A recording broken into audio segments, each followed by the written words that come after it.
You stand at the edge of a cave's mouth in southern France. A biting wind stirs the grass, but what secrets wait in the shadows below? Why would ancient people risk their lives just to cover stone walls with strange, beautiful images? This place is Lascaux, perhaps the most famous cave on Earth for its prehistoric art. Hidden deep in limestone hills, its twisting tunnels conceal almost 600 painted figures and endless mystery. But to step inside is to step 20,000 years back in time to an Ice Age world of cold, hunger, and hope. Imagine fur-clad families camped by a river, wary of wolves, watching their fires flicker in the dusk.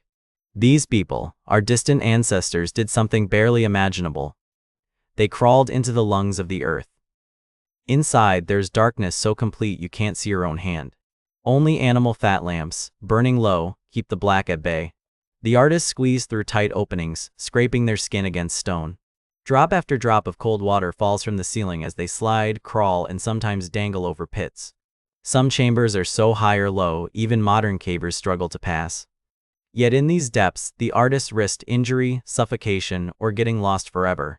Why take such insane risks just to draw? This cave is no children's sketchbook.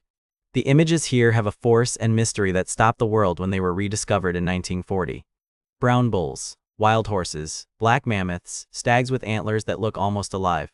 Some, drawn high on the walls, seem to almost leap in torchlight. Others melt into the surfaces, as if fading between worlds. Many are strangely detailed. You can see the shape of muscles, tufts of fur, wounds from ancient arrows. Who painted these animals? And why here, in the darkness, hidden far from the living daylight? Let's meet the artists, though we'll never know their names.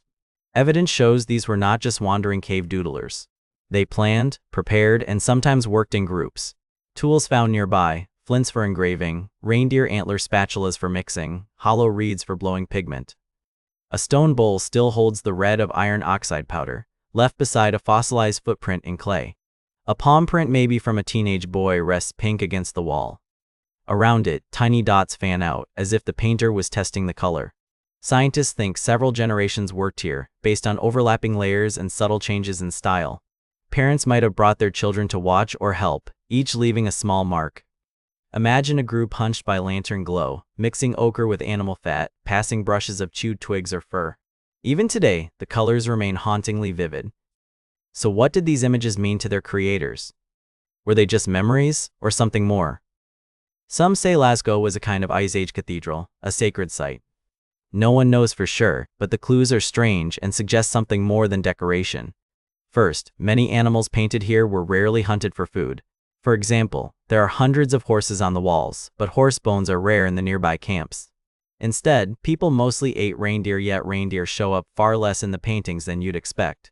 Why obsess over animals they barely hunted? Could these animals have been spirit guides, lucky symbols, or totems? Some scholars see ancient shamanic rites in these paintings. They point to signs of trance, wild, spiraling symbols, floating limbs, half-human shapes. One figure seems half-man, half-bird, lying before a dying bison, with a bird-headed stick nearby. Did the cave serve as a boundary between worlds, the living above and the spirits below? Imagine a small group gathered for a ceremony, listening to a storyteller's chants echo off the stone. Perhaps children would gasp as the torchlight made a painted horse's legs seem to move. Whatever the truth, the cave's layout seems deliberate.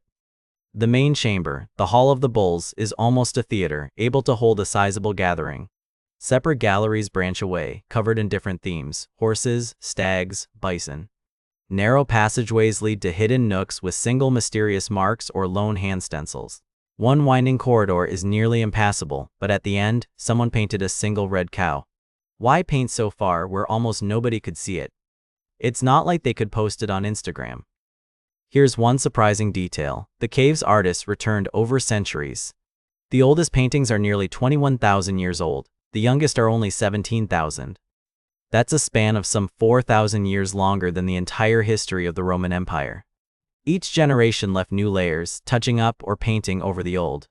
A father might bring his son to add dots to a wall where his own grandfather drew a bison.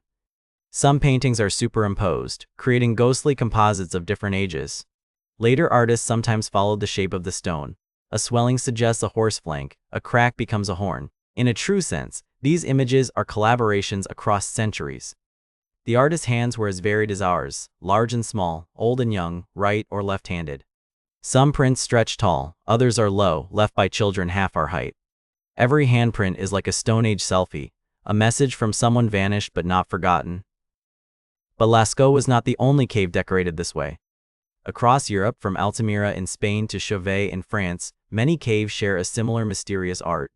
It's as if a network of shared beliefs connected people hundreds of miles apart, a prehistoric culture, as sharp and deep as any we know. Yet Lascaux is special for its scale, detail, and sheer visual drama. The animals throng and swirl, arranged in long lines and tangled herds. Horses charge in a procession almost 17 feet long, their flanks glowing bronze under torchlight. A cave lion stands alone, teeth bared, painted in black manganese scraped from the local hills.